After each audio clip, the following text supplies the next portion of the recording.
ஹரே ஸ்ரீ குருபவனபுரபதே பாஹி மாம் பாஹி.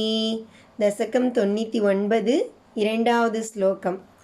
ஆத்யாத்யாசேஷகர்த்ரே பிரதிநிமிஷ நவீனாய birthday விபூதேஹே பக்தாத்மா விஷ்ணவே யஹ பிரதிஷதி ஹவிராதீனி யஜ்ஞார்ச்சனாதௌ கிருஷ்ணாத்யம் ஜன்மயோ வா மகதிக மகதோ வர்ணயேத் சோயமேவ பிரீதஃ பூர்ணோ யசோபிஸ் त्वरितमभिसरेत् प्राप्यमन्ते पदं ते.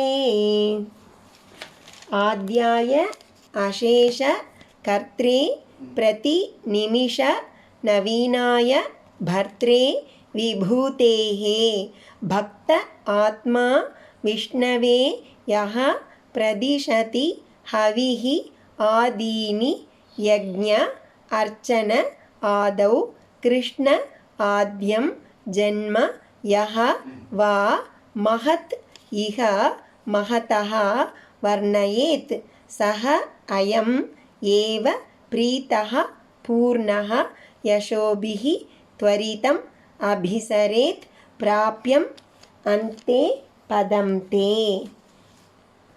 ஆத்யாத்ய ஆதி முதல்வனும் அசேஷ கர்த்ரே யாவற்றையும் படைத்தவனும் பிரதி நிமிஷ கணத்துக்கு கணம் நவீனாய புதுமையுடன் இருப்பவனும் விபூதேகே பர்த்ரே மகிமைகளை கொண்டவனும் விஷ்ணவே எங்கும் நிறைந்தவனுமான திருமாலுக்கு யஹ பக்த ஆத்மா எவனொருவன் பக்தியுடன் கூடியவனாய் யக்ஞ அர்ச்சன ஆதவ் யாகம் பூஜை முதலியவற்றில் ஹவிஹி ஆதீனி ஹவிஸ் நெய் கலந்த அன்னம் முதலானவற்றை பிரதிஷதி நிவேதனம் செய்கிறானோ யஹவா எவனொருவன் இக இவ்வுலகில் மகதக மகத்து உயர்ந்தவற்றெல்லாம் உயர்ந்ததான கிருஷ்ண ஆத்யம் ஜென்ம கிருஷ்ணாவதாரம் முதலிய அவதாரங்களை வர்ணயேத் போற்றி துதிக்கிறானோ சக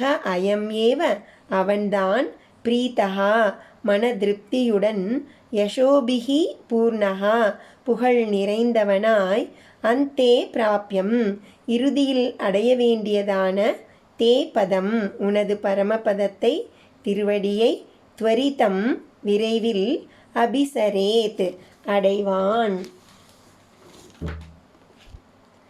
ஆதி புருஷரும் அனைத்தையும் படைத்தவரும் நிமிஷந்தோறும் புதிது புதிதாக தோன்றும் ஐஸ்வர்யங்களுக்கு அதிபதியும் ஆகிய மகாவிஷ்ணுவுக்கு எந்த பக்தன் யாகத்திலும் பூஜையிலும் ஹவிஸ் முதலியவற்றை அர்ப்பணம் செய்கிறானோ அல்லது மிகச்சிறந்த கிருஷ்ணாவதாரம் முதலியவற்றை வர்ணிக்கிறானோ அவனே இவ்வுலகில் மகிழ்ச்சியுடனும் புகழ் நிறைந்தவனாகவும் இருந்து முடிவில் அடையத்தக்க உமது பரமபதத்தை விரைவில் அடைபவனாவான்.